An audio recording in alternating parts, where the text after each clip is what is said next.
سید خاندان کو زکوٰۃ دینا جائز نہیں ہے۔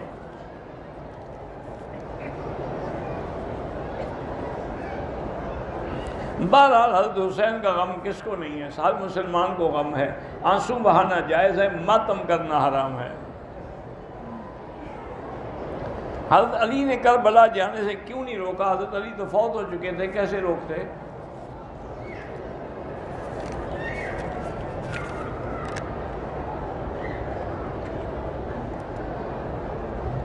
میں مدینے سے واپسی پر اپنے والد کے لیے عمرہ کر سکتا ہوں؟ کر سکتے ہیں۔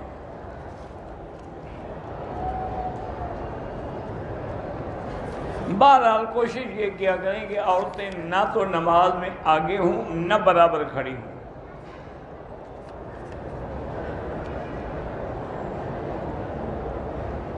میاں بیوی ایک دوسرے سے 10 سال سے کنارہ کیے ہوئے ہیں، لازمی بات ہے کہ یا خاوند طلاق دے دے یا عورت جو ہے وہ خلو کر کے طلاق حاصل کرے۔ 10 سال بیٹھی رہے یعنی بغیر خاوند کے۔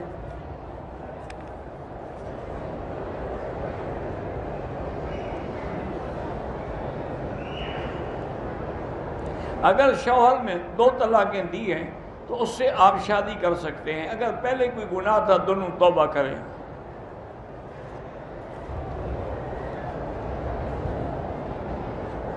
لوگ مسجد میں بارش کے لیے دعا کرواتے ہیں، لوگوں سے پیسے لے کے حلوہ تقسیم کرتے ہیں، یہ حلوہ تقسیم کرنا ناجائز ہے۔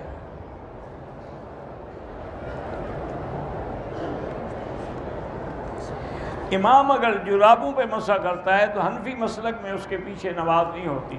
حنفی مسلک میں مسح جائز ہے، لیکن شرط یہ ہے کہ المسح علی الخفین یعنی وہ چمڑے کے موزے ہوں۔ فرض نماز کی قضا باقی ہے، نفل بھی قبول ہوتی ہے، تہجد بھی ہوتی ہے، لیکن فرض قضا پڑھتے رہیں۔ صحیفے بھی کتاب کو کہا جاتا ہے، صحف ابراہیم و موسیٰ۔